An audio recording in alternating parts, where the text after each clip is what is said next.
Hello, Fairfield. You are watching Fairfield 2.0. I'm Mike Ragonia, and today we have two very, very, very special guests. We have Margaret Clare, and we have Randy West. I'm Margaret, he's Randy. Yes, that's Margaret, and this is Randy. Thank you. Just to clarify, and we have a lot to talk about. We're just going to dive in. We're not going to do the usual fun and frivolity in the beginning here, but I would love to just ask you guys initially, how did you guys meet? We'll start there. On stage. Margaret was in a production of Side by Side by Sondheim, a professional production of that in the East Bay in San Francisco.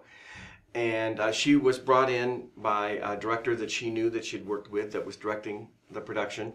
I, at the same time, was doing, for another theater company, I was doing Into the Woods, where I was directing and choreographing, and I was conducting the evening performances of the orchestra. And I was about 2 weeks out from my Into the Woods opening when the producers had a fallout with the director, who was the person that Margaret knew in her production of Side by Side, and he quit. Mm-hmm. And so one of the musical directors there knew that I was kind of a Sondheim-ophile, and he said, if you're doing Sondheim in the Bay Area, it would at least be worth making a call to Randy West. And they called me, and this was before... Well, there were faxes, but there wasn't, you couldn't just internet pull up a whole bunch of stuff on somebody. Right. And so I said, I can get my stuff pulled together and get it to you if you want. And we talked for 15 minutes. They just basically said, will you just direct and choreograph this production? And I said, well, I can if you want, but I'm in this show that's about to open. I have to get Into the Woods open, and then I can switch to Side by Side. And they said, well, we have this whole cast together. We have 6 singers and 2 pianists, and they basically are memorized on all the material, and they now know we don't have a director. Is there any chance you could at least make an appearance in front of this cast? I said, well, I could try.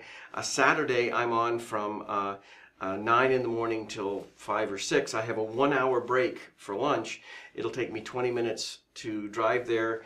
I can speak for about 10 or 15 minutes and 20 minutes to drive back and start my rehearsal again. They said, well, it would still be worth it, so they'd be able to see you. So I came just ripping into this rehearsal on a Saturday, and Margaret was one of the 6 singers, and I literally just roared in and I said, hi, I'm Randy West. I've directed a whole bunch of Sondheim stuff.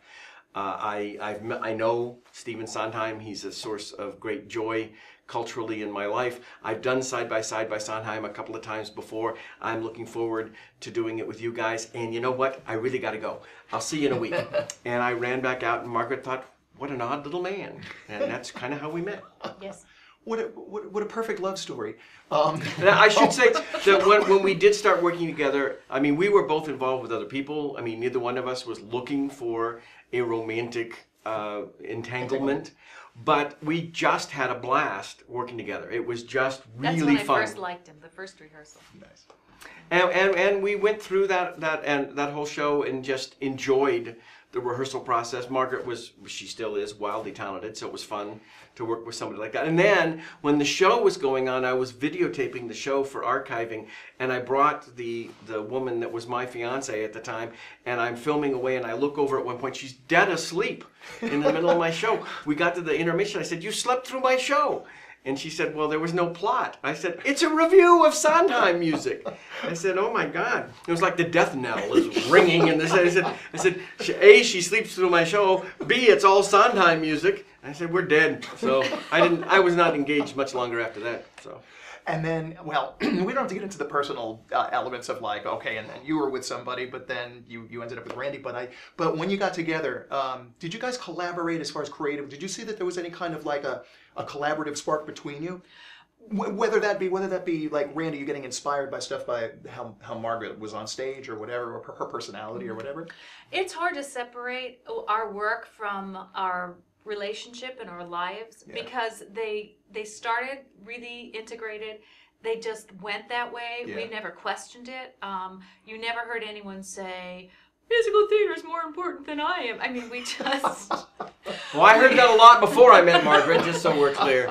So, from the Sleeping Beauty. Oh, yeah. So for us, it's always been integrated, and so we've just worked together, and we have, been married and parent together, and we do our lives together and it's not. And really separate. I dragged Margaret was making her living doing opera when we first met. And I dragged her first into musical theater, and then I dragged her into television. So I was running a television production house at the time, and Margaret started out as a talent and a voice person, and then also became a producer. So we've always been, and we're pretty comfortable working together. I mean, there's a very comfortable respect for each other. Yeah. Now, I would say that right at the very beginning of when we met, Margaret came after Side by Side. She played the narrator for me in Joseph, and it was a very popular show. And she actually did it, and the Amazing Technicolor Dreamcoat, and she actually did it twice because the show was so popular. They brought it back, and she did it again. And then somewhere in the middle of that, when I was doing Into the Woods, was when George Firth asked me to do the very first version of his one-woman show, which ended up in that same theater with Judy Ivey. And then that theater came back and said, could we do original work with you next year? And I said, sure. I mean, I have friends that I could ask for submissions. And then in a totally different conversation, we got to talking about murder mystery events, these murder mystery events that they do in theaters, and how I'd done some of those. And somehow they put that together, and they ran an ad when they announced their season the next year that said in January, Randy West was creating an original musical murder mystery dinner theater piece. And so I had 6 months to try to write an original. Weeks. No, it was 6 months. 6 months? Yeah. Oh, it seemed faster than that. Okay. I mean, from the time that I knew we had to do it till we did it. And so, and Margaret and I were relatively new in our relationship together. We had not gotten married yet, and we spent that 6 months. She worked. I contacted a bunch of musical directors. Mark Hansen, who was here and did Big River with us. He wrote most of the score because he and I were big Sondheim things, and I said let's spoof Sondheim, parody Sondheim, but it wasn't really. It was in the style of, not direct parodies. Right. But Margaret wrote 2 or 3 songs for that, nice. Particularly her "Thank God I'm a Country Ham," which is a big hit, a country tune. And she helped me craft the script, and then I wrote one of the lead roles for her, and then I ended up conducting that. And then on the second weekend it was a musical called Music Most Foul, which we've actually done twice in Fairfield. We did it once at the Sondheim with Way Off Broadway, and we did it once at the Country Club with Fairfield Area Community Theater. But in this original production, we did the first weekend, and then the second weekend, we sent out invitations to Marriage Most Foul, and Margaret and I got married after the show. Our friends stayed, and we kept the band, and the bar open and did food, and we just did a big celebration in a theater and got married there. So wow. February 22nd, 1992, so 2/22/92, we got married, and that was the first, and that was kind of, you're talking about artistic collaboration. Yeah, that was the first big thing we kind of did together, I guess. 20 years. That's 20 amazing. Years. And then your other collaborations are, of course, Willie and Gareth. Which Willie will hate me for telling you this. Don't say it. Moving on. I shouldn't say that we made Willie on the honeymoon, so that's how I always know how many years we've been married. Okay. That Willie's 19, so I know we've been married 20 years. Oh, there you go. He won't care. Maybe. Oh, he won't mind. But you know what? This is a beautiful. This is a beautiful union, and but the talent. I mean, seriously, every production that I've seen and have been a part of, and thank you very much. I mean, my introduction to you. We'll get this out of the way. My introduction to you was we were doing a. For those in Fairfield who don't know, the 1 or 2 people who I haven't grabbed and told the story to, is that we were over at the MUM campus, and we were doing some round robin table changing thing where basically it was a get every idea possible that this community has for the music department and write it down on whatever these sheets on the tables. And I guess what happened was, I think as I remember it, is that we had a table switch and we all had a lot of fun, I guess, at the table, and then bonded from that. And then after that, and Randy asked me to be in Hair. And as a guitarist initially, and then I was like, nah. And then he was like, well, we got a part that just opened up, and I'm like, speaking about hamming it up. So I was in that, and you were I really terrific in that, actually. I really appreciate. Thank you. I appreciate you giving me that start. It was really beautiful, and it was a beautiful experience. That's one of my favorite memories of Fairfield. It could be my favorite memory of Fairfield, actually. And I've done a ton of musicals, Yes. and Fair, Yes. and in Go through Fairfield. some of the- No, but Hair stands out to me as just a really special experience. It was for, I fun. think, everybody involved. Yeah, that was magic. And I think everybody in that cast, virtually everybody in that cast has stayed in contact and been close friends ever since. I mean, you know, you go on Facebook and they're all Facebooking each other. They're all, you know, sending each other messages. And it's just fun to watch that and to feel like I've been a part of that too. You know, I was like I felt, of course, like the old guy in the on the set. I was like Gramps in a way. But the cast was like, well, they were mostly in their 20s, right? They were sort of like 20-somethings. It was a really sweet experience. But and I we're really starting appreciate Wizard of Oz right now, and Miranda and Ryan are from the Hair cast. They're There you both go. back They're doing back. Wizard of Oz, and it's Ryan just like Gaffney and of course Miranda Lawson. Lawson. Miranda's playing Dorothy, and Ryan's playing the Scarecrow in the That's current great. Wizard of Oz. Now, this is perfect because Ryan playing the Scarecrow is reminiscent of Ryan playing Marcello. Marcellus. Marcellus in Music Man. And I'm really And actually, if amazed you at saw how- the Music Man, Chaz, the big first tenor, Yeah. is the Cowardly Lion. So Oh, he's that's going to be great. hysterical. Oh, yeah. that's great. And Margaret is the Wicked Witch because she plays all my Wicked Witches. She does Into the Woods. You're amazing at Into the Woods. I hope everybody saw Into the Woods. That was an experience, another wonderful, amazing production. And you have one more production this summer, right? Yes, then after Wizard of Oz, which opens July 6th, and plays 2 weeks, our standard 2-week, 7-show run, we then are doing Orphan Train, Orphan Train. which is a new musical, and it's been performed once. We're the second production of it. It's coming basically out of New York, and Doug Caceros, who wrote the music for George First, well, it was his one-woman show when I did it with Judy Ivey, and his one-woman show when I did it with Gloria Loring, and then when we did it here, before the Sondheim Center was open, we did it in the Convention Center with 6 people, and it was called Happy Hour.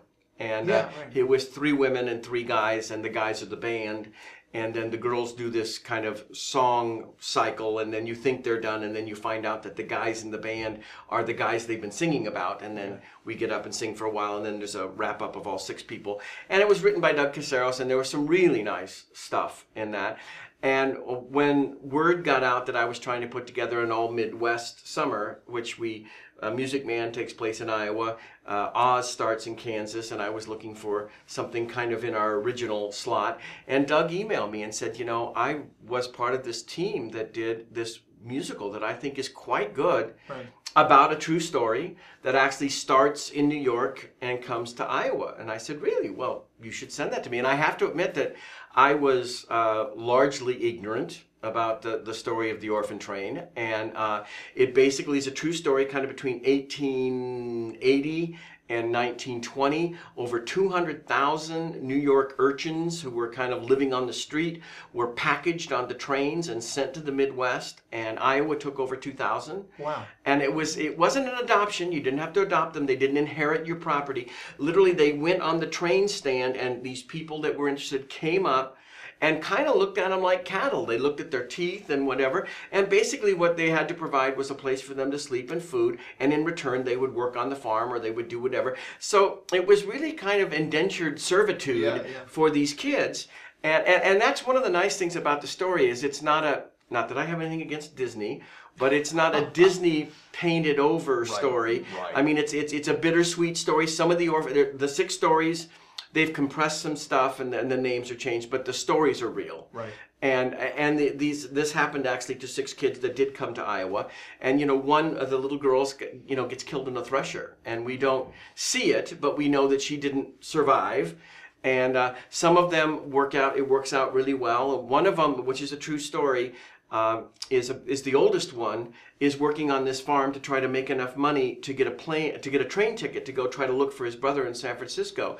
And he works the whole first 6 months, and then when he goes to the farmer to say how much have I earned, well, he did that, you earn 16 tons, what do you get? He subtracted his food, he subtracted his clothes, he subtracted the mattress and the pillow, and it ended up that the kid owed him money. So he was about 14, he ran away, got on a train trying to go to San Francisco, bumped into a couple of unsavory guys who tried to rob him, and he actually got their gun away from them and shot them. Mm-hmm. But because orphans had no status, Right. they tried him, and the orphan trained people from New York came out and fought the case, and they hung him. And so, and there's an interesting part now. Shannon Cochran, who's a terrific talent.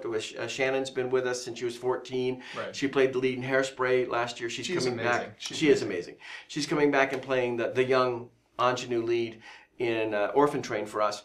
And her character, who's this young person who's actually taking the kids on the train, reports to this reverend who's a little older, who's the guy who organized this whole thing. And when the first girl gets killed in a thresher, she goes back to him and says, "We can't send any more kids on the orphan train." And he said, "Well, why not?" And she said, "Well, this one little girl, she was killed." And he said, "We don't promise them that it's going to work out.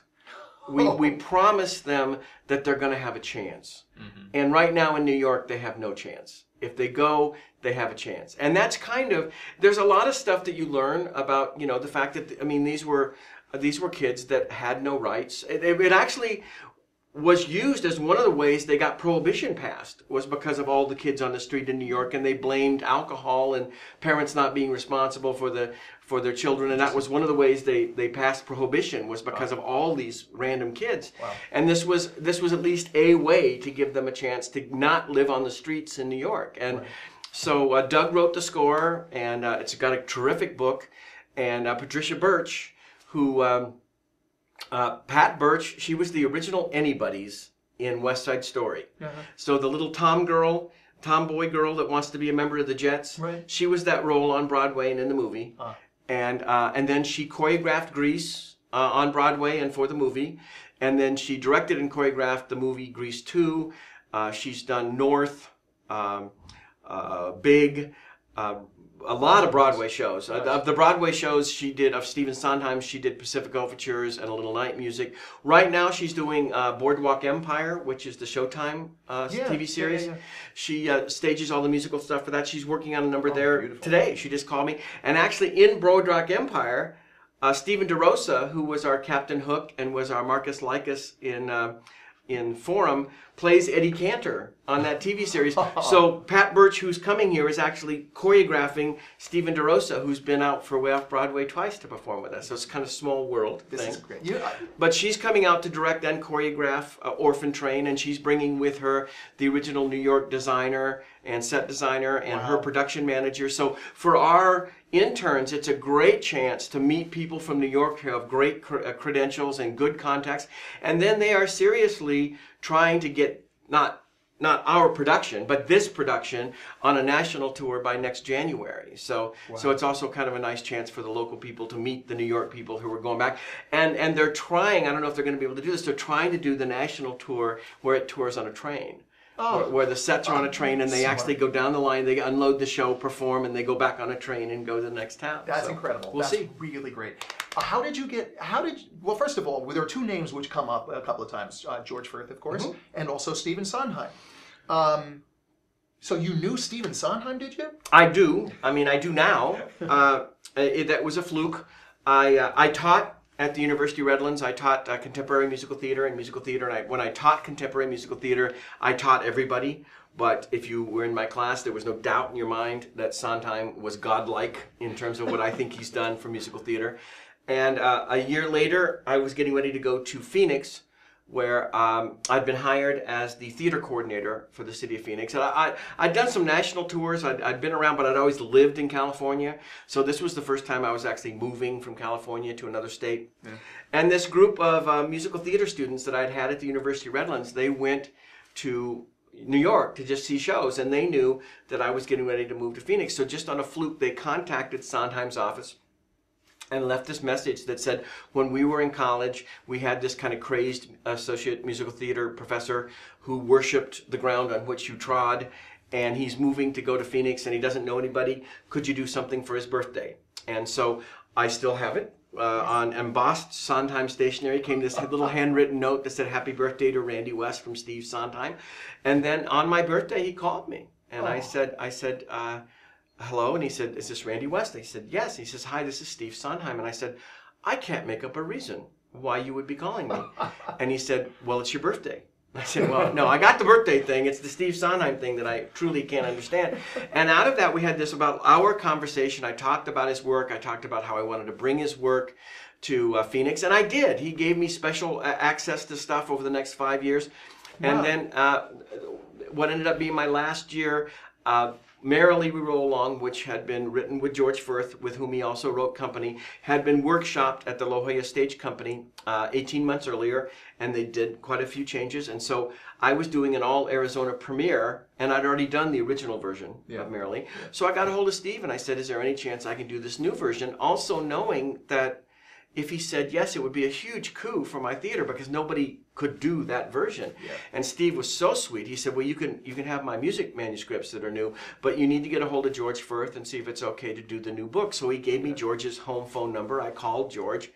We went round and round for about 2 weeks, and finally George called back and said, if we can make your production the next workshop, and if Steve and I can come out and work with you on Merrily so we advance the work, you can do it. And I said, wow, yeah, of course. And then the added bonus was they were used to having the director be the third collaborator, so I got to work with them for 6 months before I directed the piece, literally participating on some minor level in reconstructing the piece and creating what we were going to do. And then that new version that we created went from Phoenix to Seattle to the Arena, finally to the York. And if you rent Merrily now from Music Theater International, you do the version we fixed. Oh my you don't gosh. do the original version, which is kind of cool. And then that was after that Sondheim said, Randy, you should really get in a bigger market, that Phoenix is too small. And he suggested San Francisco. And I moved to San Francisco not knowing anybody.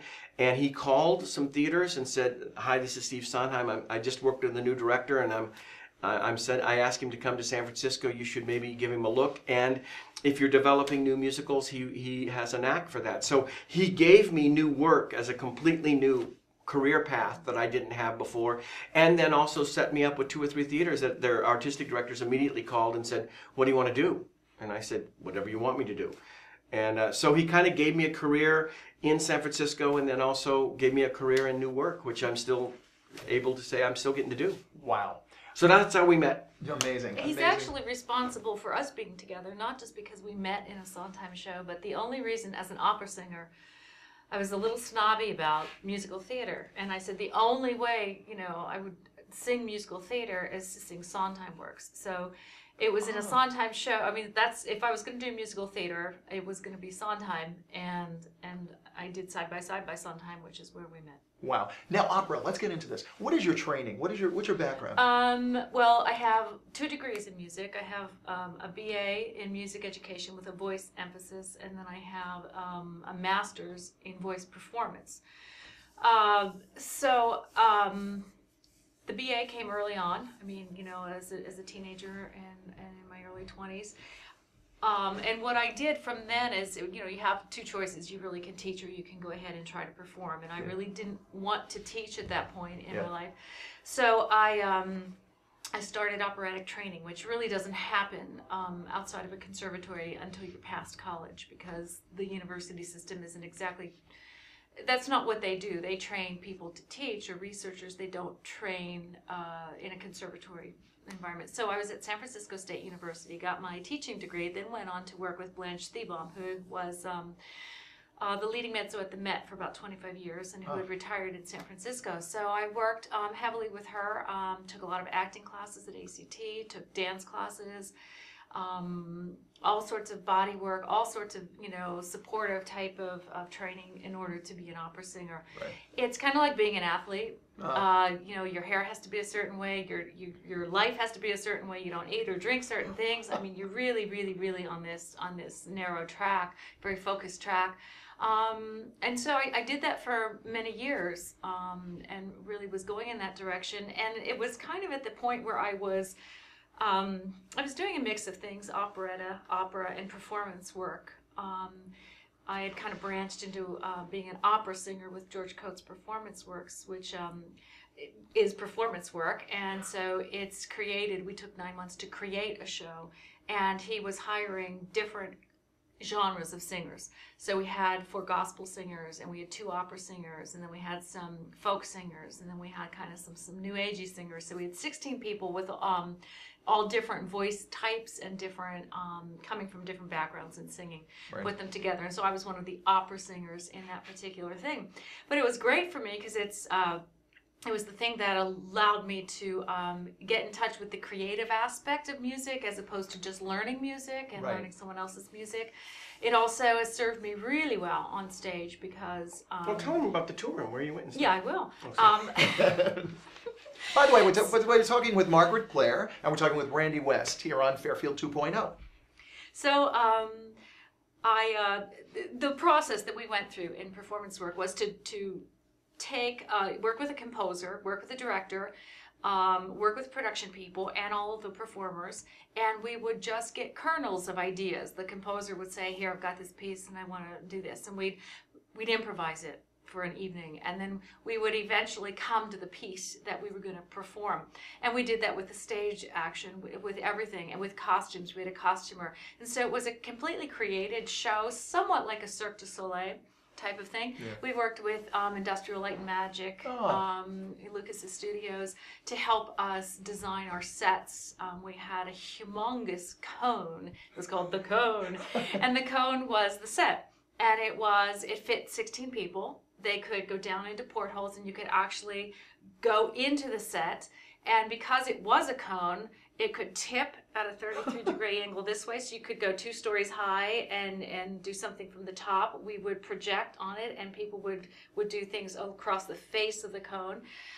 We put a maypole and bungee jumped off of the cone. You did. You Yes, did this? yes, Oh yes, my yes. I was God. younger then, and it could also rotate. Yeah. So it had just, many possibilities. We used projections. It was a multimedia thing. And it was really, really a great, show. So 9 months we built the show, and then we took it on tour. So we did a couple of European tours with that. As guests of the State Department, we got a grant from the State Department, and we traveled to Eastern European countries with that show, and to Germany as well. Wow. And performed there. And it was just it was really great performing in Europe because the audiences are different from American audiences, and especially in areas that had been under and currently were under communist rule at the time.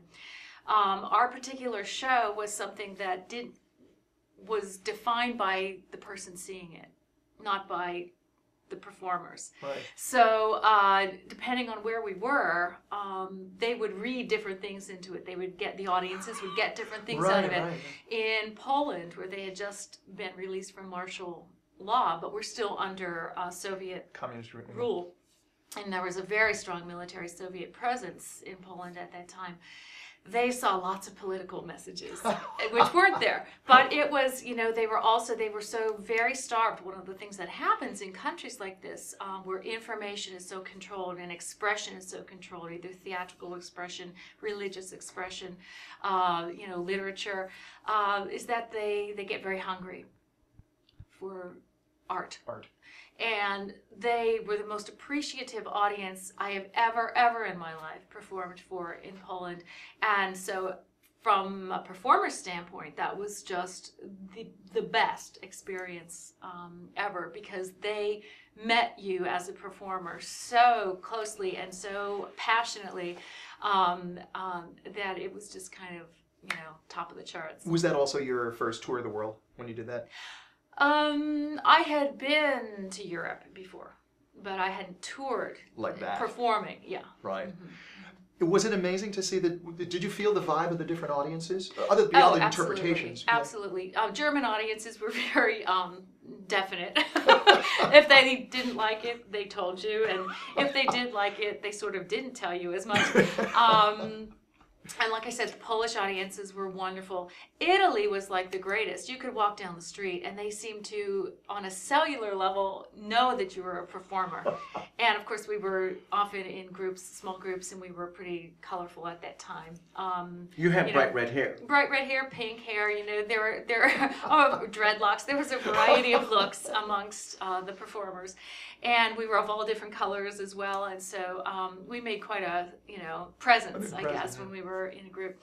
But in Italy, they'd say, "Are you performers? Do you sing?" And they want you to sing right there. Yeah. So it was really cute. We would just be on the piazza, or we'd be walking down the street or having lunch, and there usually were 3 or 4 of us at a time, walking together, and we would just break out into some harmony, just sing something, anything. But you know your share of our arias. I imagine you would break into like. No, I wouldn't. We would do things like Whitney Houston's "I well, Want to Dance with Somebody" was really big, so we would just break into like a harmony, kind of rendition of that. And "Little Shop of Horrors," I think, was one that we were all kind of had in our minds, and some of us had been doing, and so we kind of would break into that. It didn't matter. It was almost anything. Wow. They didn't care. They just loved hearing people sing. Did you, now you've made the transition, you come from opera, you come from like a very, all right, if we don't use the word sophisticated, we'll use the word, Formalized training. All right, fine. Formalized training. Now you're taking this skill set and you're going into musical theater, Yes. which is, considering you come from that, you work the stage in very similar ways, I'm imagining. It's the same kind of stage direction. It's just not stage left, stage right. You've got some of the basics that are still there. Yes. But coming into musical theater, and especially maybe when working with Randy because Randy was really the introduction to that more than... He was. I was a pretty formal performer, What was the transition like? Well, it was actually a very opening experience. I had to become more physical, had to become more present on stage. She had to swing on a rope. So Which one? What was the rope swinging one? That was narrator in Joseph. He had me swinging from, okay. I don't know. A 12-foot platform, 20 feet to another 12-foot platform on a Were rope. you I had narrating 8 as you were- counts. I had 8 counts to do it and start singing as soon as I landed. So he I think challenged the me biggest in that way. thing, the biggest thing about Margaret is that there's many big things, but she is a little shy in certain settings, and so it's sometimes easy. People have perceived her as snobby because she's quiet, and so and she has this kind of presence that when not that I knew her as snobby, I knew she wasn't, but I knew that she has this kind of refinement about her. And so I remember the first times that I told her she had to be funny, that I wasn't sure she could be funny. And she's actually fearless. She's totally fearless when she goes into acting something, and she makes me laugh. I think Margaret is very funny. And that would almost come as a surprise to some people that would see you in a particular way. That every time, she played Miss Mona in Best Little Whorehouse in Texas for me. Who's the madam? And you were also like a punky rocker when you were a kid, right? Well, I was, my opera thing sort of came in that, there was a 10-year period where I was the diva, But before that, I was kind of a, freak into jazz and hippie-ish and, activist kind of thing. And I'm then I moved out of the opera thing and just sort of assimilated, all those things together to make the person I am today. If Gareth and William are watching, Mom was very conservative and a true blue patriot, swell person. Yes, I am a patriot and a swell person. And never did anything that you shouldn't do. None of us did. None of us did. in this. Well, I didn't. I don't know about He the two really of you. didn't. He really didn't. He was totally I was- the Baptist boy. I was the little all Baptist American. boy. He never did anything. Okay. I was completely right. I wasn't gonna You don't ask know where to go now. No, I was going to ask you something. She was singing in punk rock. I was singing in barbershop. No, Oh, you were this is talking what- about you this. Did you do that? Yeah. Actually? Yeah. Okay. Oh, he did all that stuff. You were talking about musical theater and the transition. And the transition. From I think I was going to ask you I was going to go from. Okay, you made the transition, but what are some of your favorite roles that you've played? My favorite role immediately is Liza Doolittle, and I just and I think that part of that, once I discovered the beauty of improv, it informed every other performance I did. So when I did my couple years in performance work, and I was in that creating mode, that is where I really started to, I feel, blossom as a performer. That, with Randy's direction in musical theater, that really helped me feel like I was finding a freedom in performing. Nice.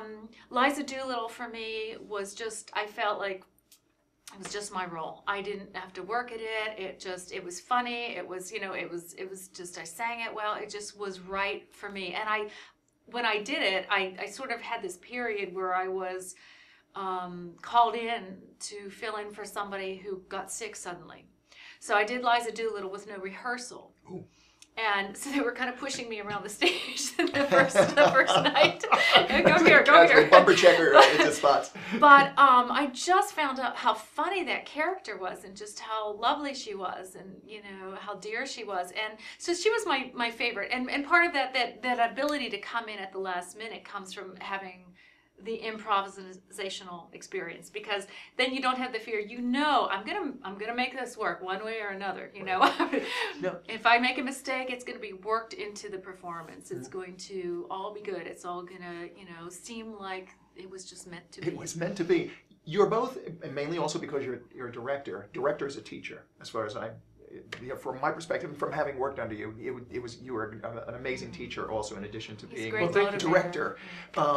Because it was just an amazing thing how you were able to have people explore what they were doing, but also keep to what the character was, or explore the character more. I remember you taking me aside a couple of times, especially South Pacific.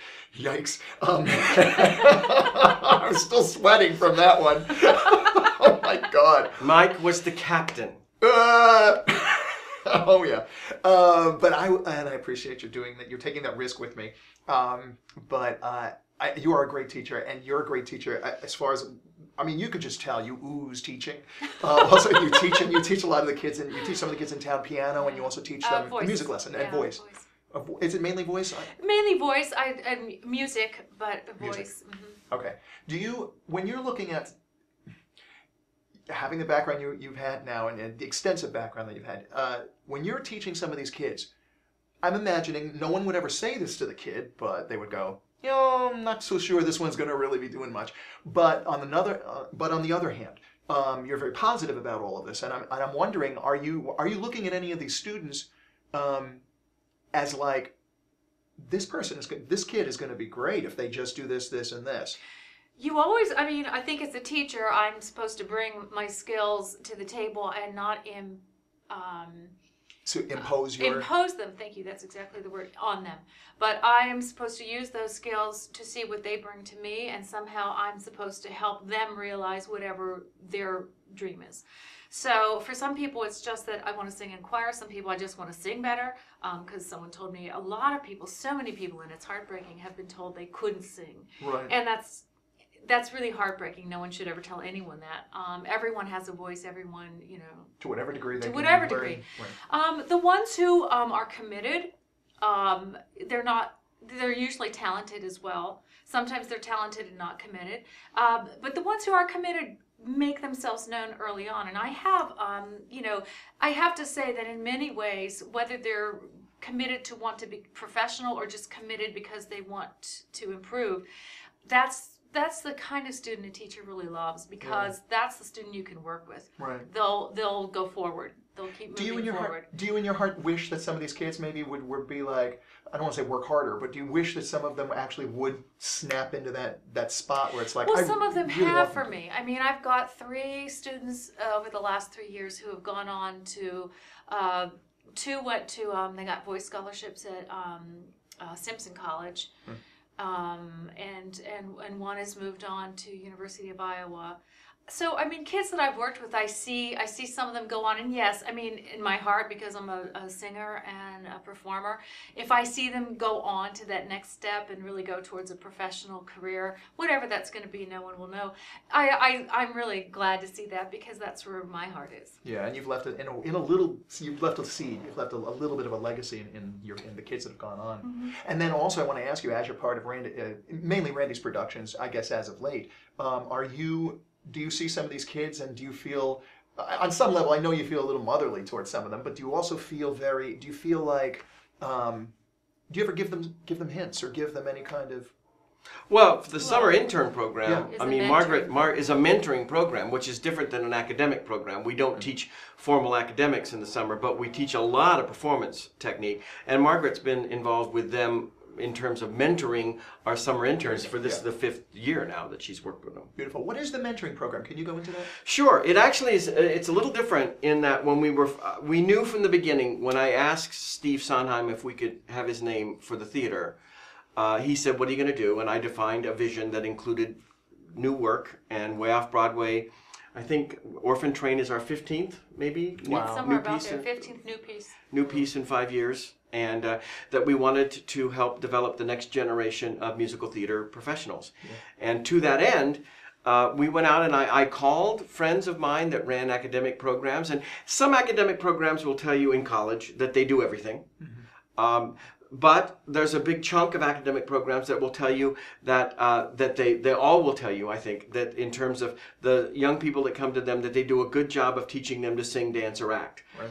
But such a small percentage of their students really want to go have a professional career that mostly they're teaching them how to teach other people to sing, dance, and act. I mean, certainly they're building skills in themselves as well, but in terms of really having a wake-up call that says this is what this would be if you chose to do it, they don't do a lot of that. I mean, so when I spoke to professionals, education professionals, they said, if you could put them in an environment that was, run a full summer stock with a summer stock schedule where they did musicals within the time frame, that they were doing tech in the morning, they were rehearsing in the afternoon, they're performing in the evening, that and if you could help them understand the difference between a manager and an agent, and if they were to do this, how much do you have to market yourself? What's the lifestyle like? What's the commitment like?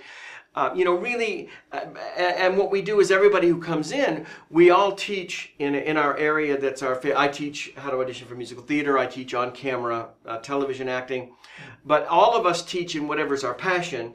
But the other thing that we do is we have time with the interns where we talk about, this is the point in my life when I knew I wanted to do this for a profession, and this is how that happened, and these are the choices that I've made in these years where, for the long, until I found Margaret, my personal life was all over the place. I mean, she wasn't kidding when, at a certain point, the female that I was dating would come to me and say, what's more important to you, musical theater or me? Right. And she never wanted that answer. Right. I mean, they asked for it, and because I was totally committed to doing this musical theater thing, and my personal life was the other thing that I did. Right. And then Margaret changed that, and then I think substantially after that, and Margaret and I were both older parents when we had Willie and Gareth, and all of these younger people had told us, well, when you have kids, it'll change your life. We said, well, we're older, we have more control over our life. When you have kids, your entire life changes. And so I mean, for me, certainly meeting and becoming involved with Margaret changed me, and then Margaret and I having kids changed me even more.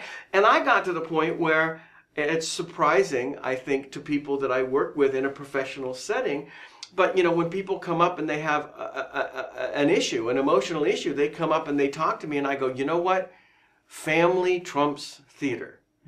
And that took me a long time to come to, because for the longest time in my life, there was theater and then there was everything else. And I finally got to the point where I realized that there are more important things in life than musical theater, which includes my wife and my children and my family and the people that I deeply care for. That finally became balanced in my life, but it wasn't for the longest time.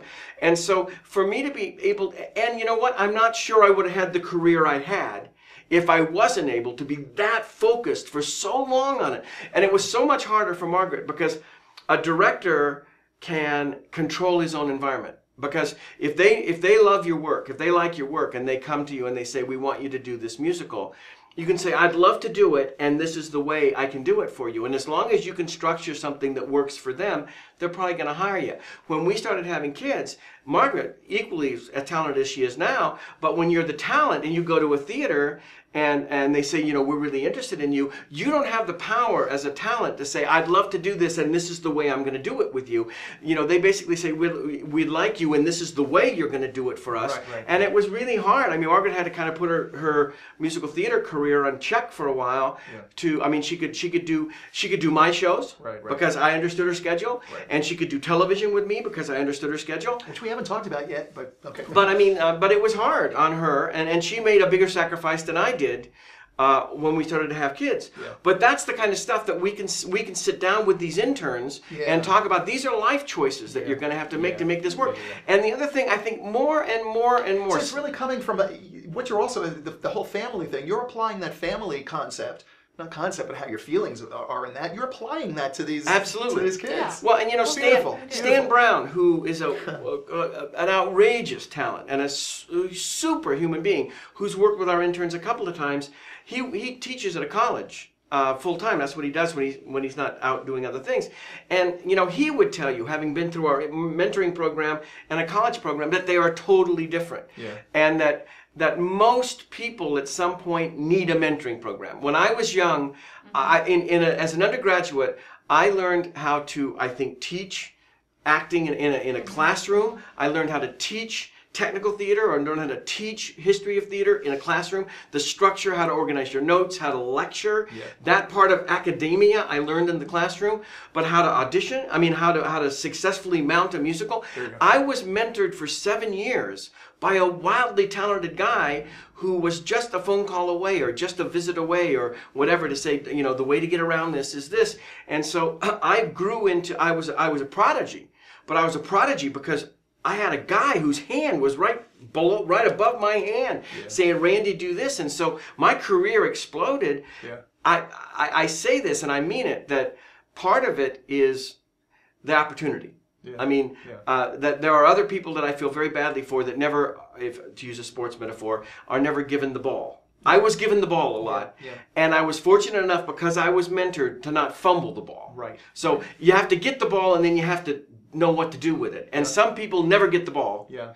And so their career never goes the direction they want. And some people, when they get the ball, fumble it a little. So you have to have the skill, you have to do the training so you don't fumble the ball, but you have to have the opportunity to put those two things together. And I was so fortunate in that when I was given a chance to found a mentoring program, I have the career I have now because I was mentored.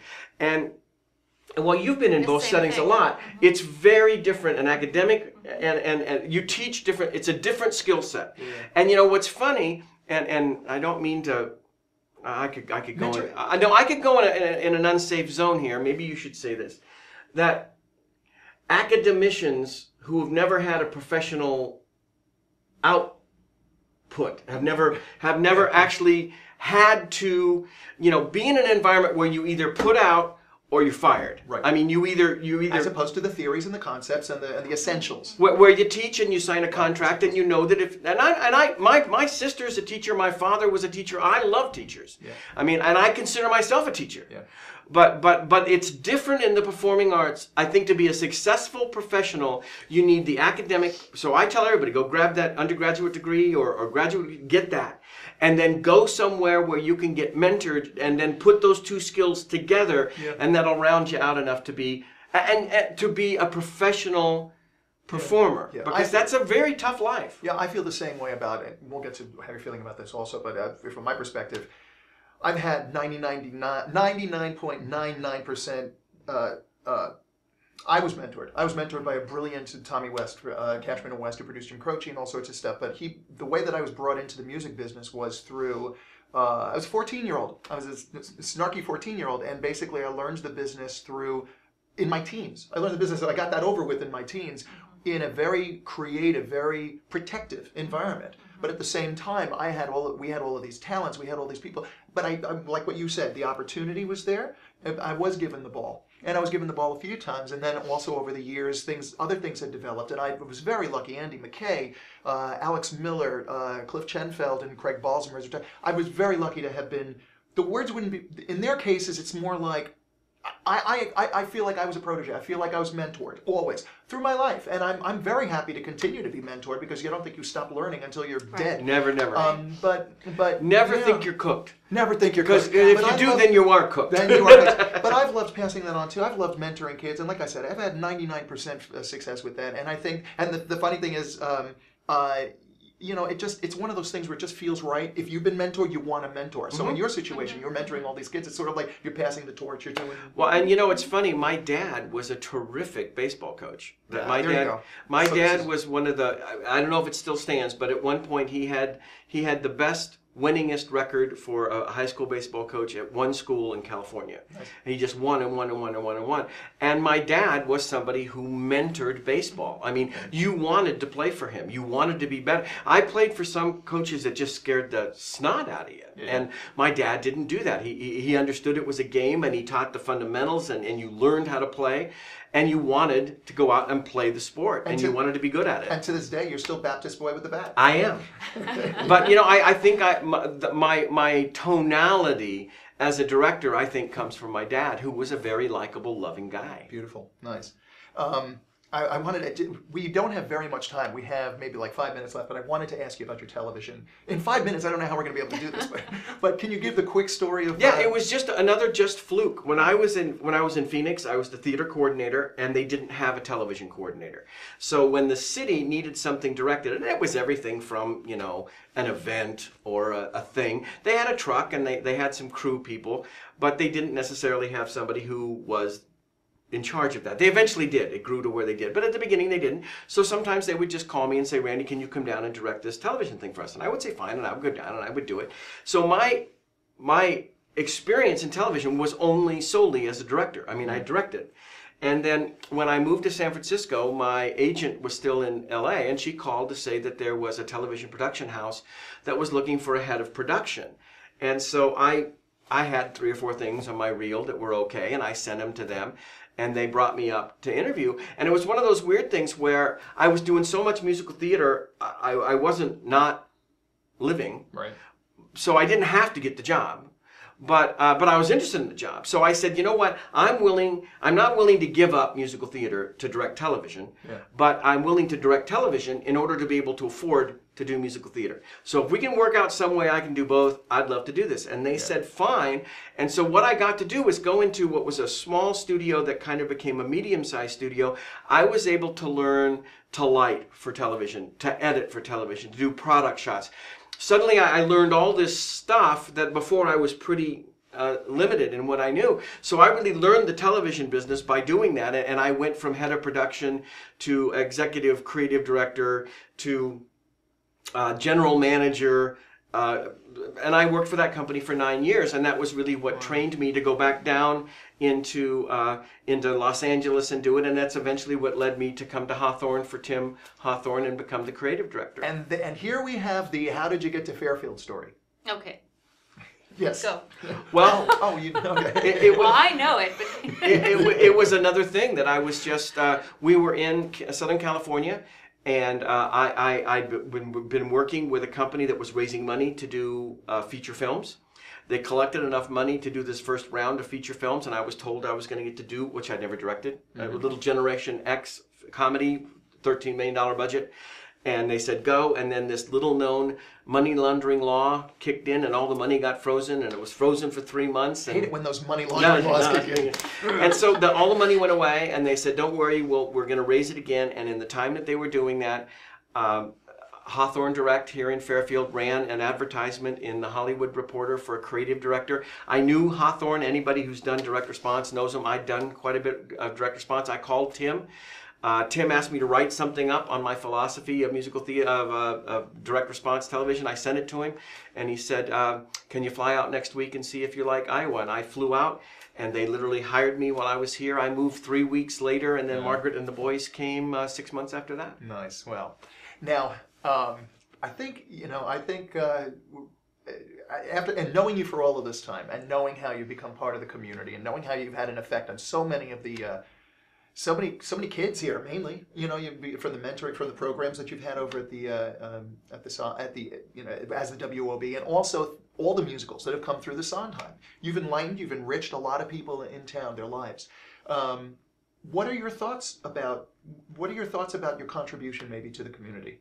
And I don't mean to put you in a situation where you have to be immodest. I don't mean it like that. I mean, like, how do you feel like the integration of, let's say, the performing arts, what you're bringing into the picture, both of you?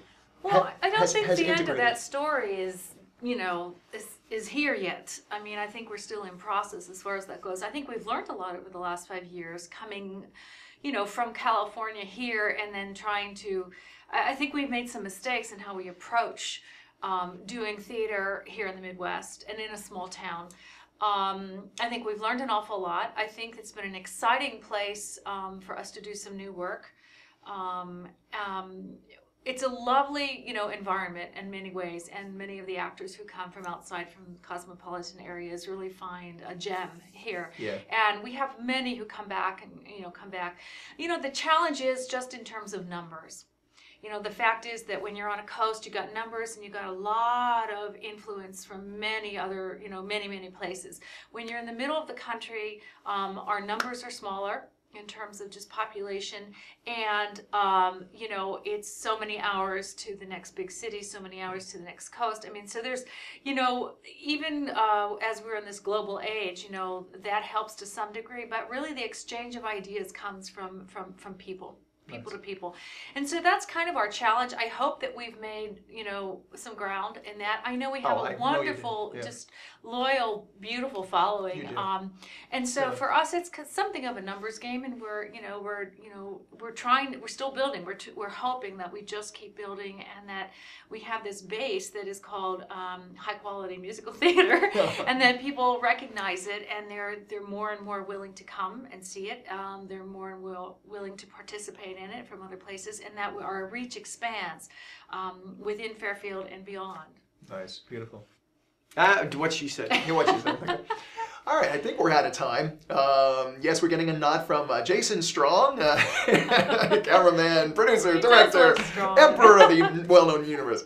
I'd like to thank you guys. We've been talking with Margaret Clare and also Randy West here on Fairfield 2.0. I'm Mike Ragonia most of the time, and I really appreciate your.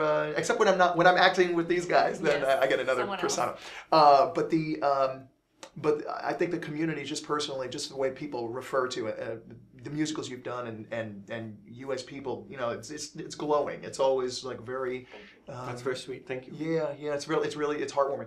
And hey, you just keep doing the thing you do there. We're just gonna keep plugging away. You do that voodoo that we do so well. So well. All right, thank you everybody for seeing us today, watching us today on Fairfield 2.0, and please come back another day.